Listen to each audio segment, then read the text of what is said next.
We've all seen Spider-Man swing from his web, but what if that web were real? Spider silk is stronger than steel, lighter than carbon fiber, and biodegradable, a material humans have dreamt of recreating for decades. But can it be scaled and commercialized? Today's guest thinks he can, and he's betting on it. Hello and welcome back. My name is Pang Sang Ka, or just Pang, from Siemens Digital Industry Software. I'm excited to be your host of Pioneers, Startups from Dreams to Reality, the Siemens podcast where we explore the real stories behind bold startups, transforming industries with cutting-edge innovation and the ecosystem helping them make it happen. Today, we're joined by Roberto, founder and CEO of Spidey Tek, an early-stage company taking inspiration from nature's ultimate engineer, the spider, to create synthetic silk that's stronger, lighter, and greener than anything we make today. When successful, their material could be used for sustainable textile, body armor, aerospace materials, or even smart clothing. Things that are strong, light, and eco-friendly. Let's dive in. How you take inspiration from one of nature's most perfect design and turn it into scalable, real-world innovation. Roberto, can you start by introducing yourself, your background, and how you first became fascinated with spider silk? My name is Roberto Velozzi, and I'm the founder and CEO of Spidey Tek. I'm originally from El Salvador, and as a teen, I came to America after I was displaced from my country due to the Civil War. As most kids, I was a big fan of Spider-Man and his superpowers, and I thought that one day through the marvels of genetic engineering, this science fiction could become a reality. That day is today. I love that you're a comic geek like I am, and turns out we're both comic geeks, so that's awesome. So when was the moment really, Roberto, where you look at what you're doing in the lab and said, wait, this could actually be a business? The moment we started creating viable products by mixing just the spider silk proteins with water, we were able to make fibers, films, adhesives, aerogels, including we even used some of the fibers to create a VTOL drone made out of spider silk. And so that's the moment, that was an aha moment for us. And we realized this is a very real, viable business that we need to pursue. That's awesome. And when was that? It has been a long process. We started working on spider silk since 1990. We had to basically discover the genes that code for the spider silk proteins. We had to then modify organisms to produce spider silk proteins, just like spiders do in nature. And along the way, it like in the mid 2015, somewhere around that, we had that eureka moment where we can actually see that we can produce products using spider silk proteins.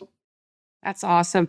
You and I both know that early startup like yourself usually live or died based on being able to clearly define a real problem. And although we both love Spider-Man, we know no one's going to be swinging from building to building anytime soon. Could you concisely put into words that the audience understand what was the problems that Spidey Tek's trying to solve when you look at it and go, yeah, we have something here? Governments worldwide are mandating more sustainable solutions, and consumers are demanding them as well. Most current sustainable solutions are inferior and very expensive. Our spider silk-based products are superior. They're sustainable and affordable, and there is over $1 trillion plus worth of early demand. So there's a huge opportunity for this material and spider silk-based products. So from your perspective, what have been the early success for you and for Spidey Tek? Like you said, you've been at this for a while, and I'm sure it's not easy taking it from that early idea to first proof of concept. Do you have a minimal viable product? Yeah, so it's been a long road. We were the first to discover all the spider silk genes that code for the synthesis of spider silk proteins. We're the first ones to produce the proteins themselves and the first ones to produce products, by just combining these spider silk proteins with water. It was a eureka moment for us when we were able to accomplish that. And so we have basically made superhero science fiction into reality. That sounds amazing. Have you found it challenging to convince the investment community or early adopter with your vision and what you have really accomplished so far? Not really. Surprisingly, early adopters are very keen on, they want to make sure that it works, that performs well, and that it's cost effective. So early adopters have been very receptive. And we have data that backs our claims, so they're happy with it. Also, with individuals or investors, it's been the same case. They just want to be able to have something that is scalable. And so we have developed a platform to do so. So we're very, we've been very successful doing that and to attracting early adopters. So everybody understands the value of spider silk. So it's always been the issue: can you make enough of it so you can supply the demand? Roberto, what you have developed sounds absolutely amazing. Lighter, greener, biodegradable. Sounds like everybody should want this. But what has been the hardest part for you in convincing early investors and early adopter to buy into your vision?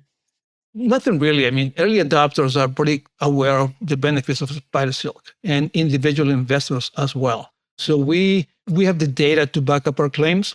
And so what we're focusing on right now is on scaling. And scaling, for that, we're actively fundraising. So is that what's happening is you are fundraising to be able to scale the early products that you've developed? So we have developed a alfalfa plant platform to produce our silk. And so the funding that we're looking for is to scale the mass production of spider silk. Once we have enough spider silk proteins, we can go into production of many different products. And we have early adopters waiting for us. I mean, we have waiting customers, which is a great problem to have. So I would love to hear what was Roberto's feeling, when you have the first believer, right? Like, I mean, so many times as founders, we work in the basements or we work in our little dark lab and you feel so alone. Who are the first people outside of your team or outside of your family that says, I think you got something? And how did that make you feel? Oh my God. So we have a lot of early adopters, big global corporations contacting us, wanting products being made out of spider silk. And we are under NDA with a lot of companies, but just to say that the premier aerospace companies in the world have contacted us and they want us to build drones for them or fighting jets for them using spider silk. We've been contacted by material science companies. In fact, we have an agreement with one of the largest material science companies in the world. They're based out of Germany. So we have access to all their sales and distribution channels. So getting customers is not an issue for us. It's great. It's just a great feeling to have that early demand before even start making the products. Everybody knows spider silk and its benefits. They're just waiting on us. Roberto, pretend I'm in grade 5. How do you explain this bioengineered spider silk in a way that investors or customer quickly understand? It sounds like your customer quickly understand. You have the same issue with investors because at the end of the day, investors looking at what's their payout, right? VCs looking at 3 to 5 years, angels looking about the same thing.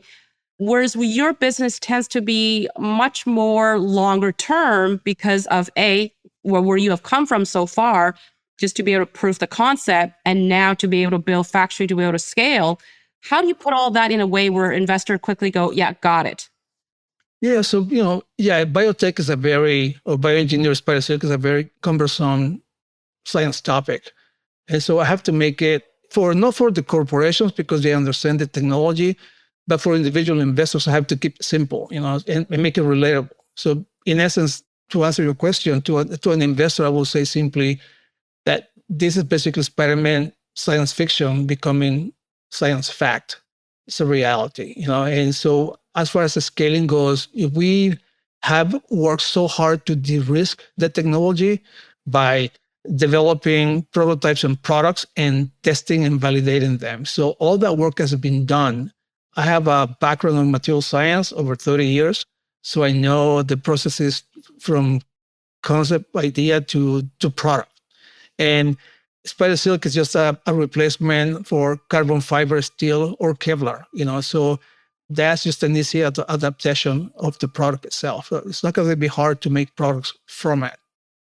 Early adopters are aware of it, and so they're just salivating, waiting for us to deliver their demands. So from what you're saying, spider silk can be used in just about any vertical that need light materials, right? So many automotive, aerospace, Kevlar, defense.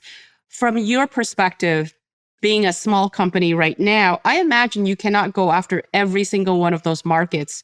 Where would you say is the biggest bang for your dollars right now if an investor comes in, give you a big chunk of money, and you're going after what market would that be? So there are two markets that we have very strong customers waiting for us. One will be adhesives. We have an early customer that wants millions of pounds of adhesive base with, made from spider silk. The other market that we will tackle will be automotive transportation products, just because we have the conduit through our partners, through our industrial partners to reach that segment. And to make the product span is very simple. It's just basically combining a spider silk proteins with water at different ratios for different products. So if I want to make adhesives, it's 10% protein, 90% water. For fibers, it's a different ratio, etc. So Are you saying that I could do it, Roberto? you can do it. Anyone can do it. So long as you have the protein, you can do it. Yeah, no, I don't believe that. But thank you for that. I appreciate it. I know I can't do it. You're just being kind. But if our listeners out there is from a big corporation or investment community, what kind of partnership for you, Roberto, today that would help move that needle for you to the next stage of Spidey Tek? For us, we're so hyper focused on scaling. We've done it all. We've proven it. We built them. We just need to scale. So whoever comes to support us, that should be the focus, scaling. Whether it's an investor or corporations, that's what we need to focus on, just to scale to mass produce the protein itself. Do you have specific in terms of scaling? So if it's an investor, you're looking for X dollars. If it's a big corp, you're looking for someone who understands manufacturing. Maybe if you could be more specific, I don't want to ask anything that's confidential, but something that you can share with the public, then hopefully there's a listener go, hey, I know so-and-so. Yeah, so we're raising about $5 million right now to start scaling up. We already allocated 2,500 acres of alfalfa fields, and that alone will produce about 1 million pounds of spider proteins per year. That creates lots of products. Because remember, it's just mixing it with water, and most of the mixture is water itself, very little protein in the process. So once you have the protein in large quantities, you can start supplying the early demand. So if I was an investor and I'm listening to you, I hear that there's minimal viable product. It's been tested. It's been proven. There's literally a lineup of potential early customers ready to buy. You just need the 5 million to build up your factory so that you can actually deliver the material. Would you say that's correct? Yeah, so in essence, so the 5 million, is over a 5-year period, but we can start actually seeing that ROI within 2 to 3 years. Because remember, we use alfalfa as a platform to produce the protein. But alfalfa itself, the waste of the plant, we sell as animal feed or as biomass for biofuel production or bioplastic production. That itself covers the cost of the spider proteins in itself. So it's a very sustainable, scalable platform. Alfalfa is a great product. It's a perennial, so you need to plant it only every 5 years. Plus, it's a great carbon sequester, and it's good for the soil. So message to the investor that are out there, this is a great opportunity. It is. Yeah. It is a great opportunity, for sure. I mean, we've gone through a lot of work just de-risking the investment, because I put myself in their shoes. If I'm going to invest in a company, I want to make sure that this is going to be a real thing. So knowing that we worked so hard just to get it to this point, we're just basically ready to go. Roberto, I'm sure that in the years that you've been building Spidey Tek, there's been hard times, because you and I both know it's tough for the hard tech founders. It's a long development cycles, as you have just pointed out. It's huge capital intensity just to build up the equipment for prototyping, to build up the production. So what keeps you going during those hard times? The outcome is great. The opportunity is huge. Hard tech is very difficult because it's very capital intensive, but we've been very clever in partnering with huge corporations. So where we don't have to invest on manufacturing or tooling for that matter, because our partners provide that. So having a relationship with a material science company allows me just to produce the protein, ship the protein or the fibers to them. They can mix it with their plastics or chemicals and produce, the raw material. Then that gets shipped out to a jobber. Say if I want to make spider silk fiber reinforced plastics, we just send the pellets to the jobber. They make the parts. The parts are shipped to the end user. So in this case, could be BMW or VW or whatever car company is wanting to use our technology, and they do. I mean, I had some internal conversations with high level executives from big car makers, and their statement was, and I quote, "I will buy anything you make with spider silk." Yeah, I don't even care if the guy goes, "I don't even care if it works," which is just for them. They see the value, not just in the performance, but also the marketing value. They'll have mandates to fulfill by 2030, specifically in Europe. So we are a solution for that without compromising on cost or performance. So I find it really interesting where you are because you have very much focus on, like you said, not just developing the technology, take it to the point where you have de-risked it for investors, but you've also developed a commercialization strategy. You know what market you need to cross the chasm. How are you approaching your fundraising effort for that 5 million? And what have you learned so far from pitching to investors as you try to raise this money? We're actively fundraising and we're talking to everyone, corporations, VCs, and individual investors. So we are focusing on tranches, like the first 2 years, we're raising this money to go to the next level. So it's more like milestones, right? So first milestone is to start mass producing the protein. The next milestone would be to expanding, et cetera. So we actually are approached by a lot of companies and individuals that reach out to us interested on working with us. So it's being unique on that end. So we're very lucky. Yeah, for sure. You are very lucky in that aspect. So we've talked about how, the investment community is critical to your success, early adopters critical to your success. And you brought in actually just partnerships, right? Partnerships with big corp like Siemens and others that help you build your product without you having to build a factory. One of the things that we haven't talked about, which I think is really critical finding when you are a founder, is the team that you build. The people that believe in your dream, right? They could probably make more money working somewhere else or big corp, but they work for you because they believe in your dream. How do you think about team building and leadership at this stage of where you are with your company? And what people do you need around you in this early stage to be successful for the next stage of growth?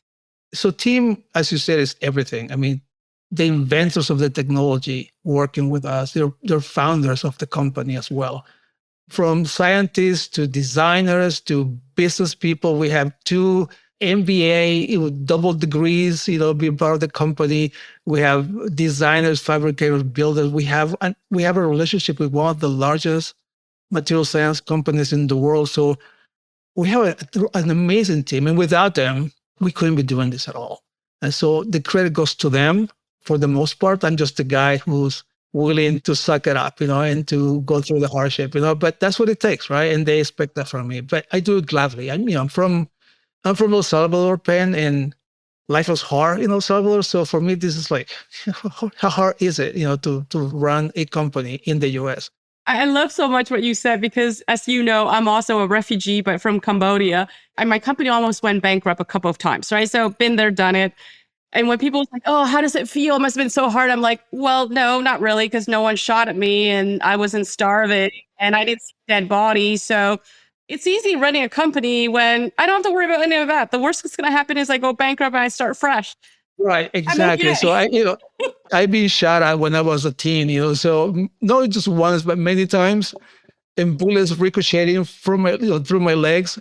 So Yeah. yeah, this is not hard. Okay, this is not Yeah. hard at all. I have ran in the middle of the night as a child with my parents as flying all over and dead bodies all along. Well, this is to you and I, this is easy. Right, really is. So, Roberto, let's say that someone has not gone through what you and I have gone through. What advice would you give to other scientists or engineers trying to take their innovations from the lab to a startup and build it up?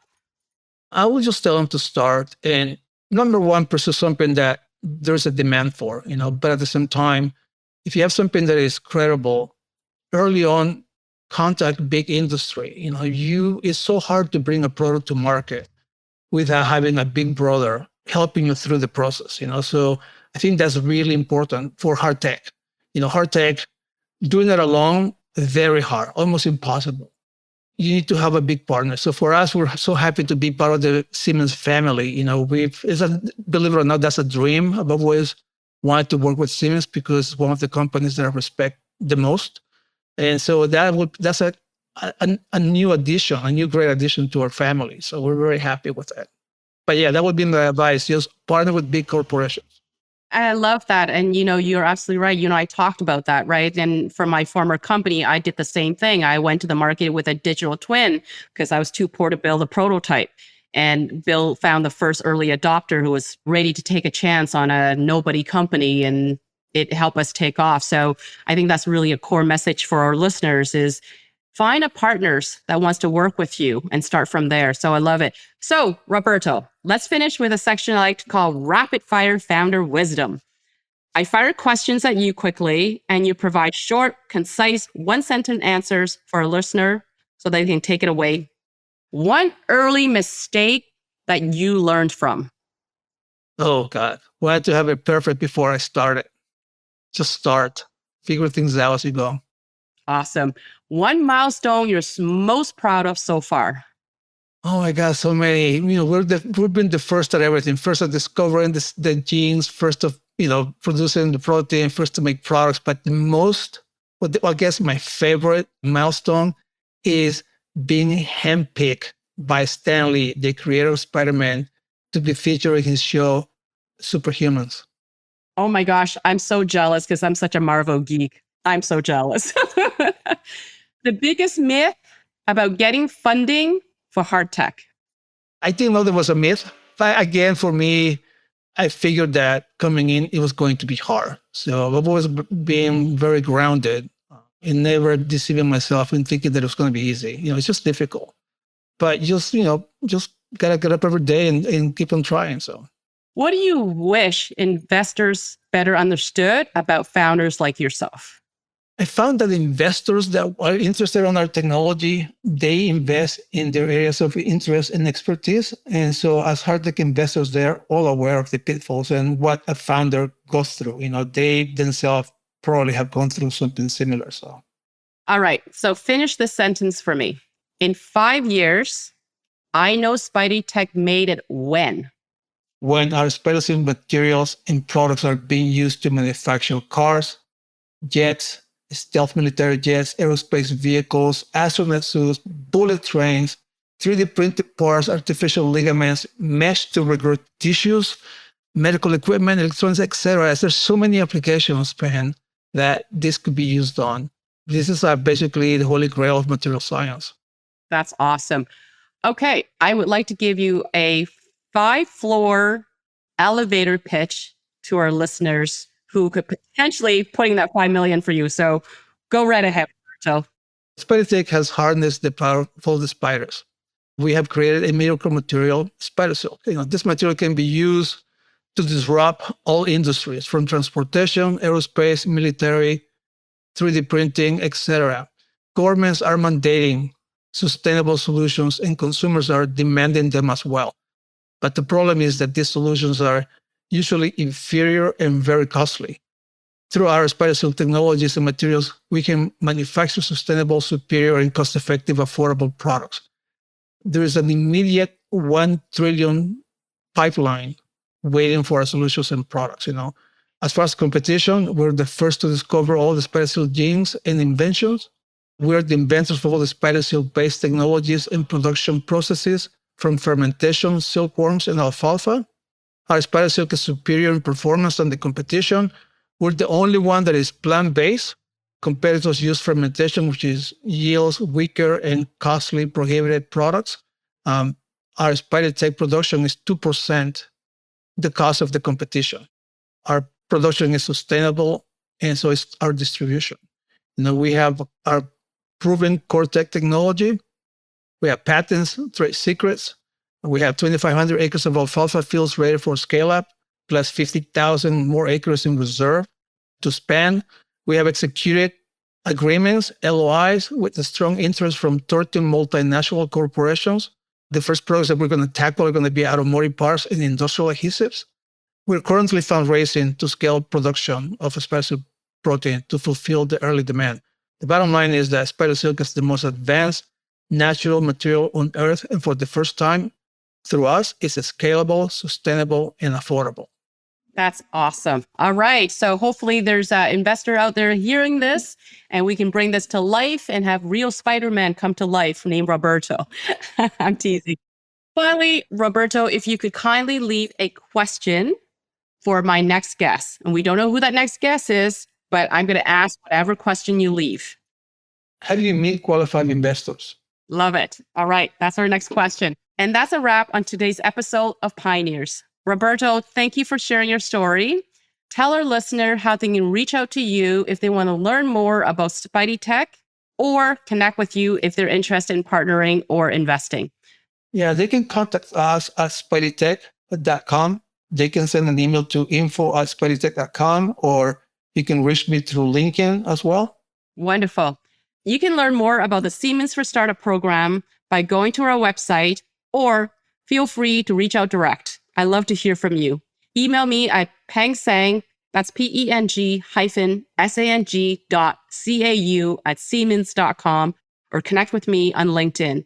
And finally, can you do me a favor? If you found value in this conversation, whether you're a founder, investor, or just curious about how hard tech gets built in the real world, please follow, rate, and share the podcast. This will help us tremendously to reach more hard tech founders who are building what's next and changing our world for the better. Until next time, remember, innovation has no boundaries, and neither should your ambition.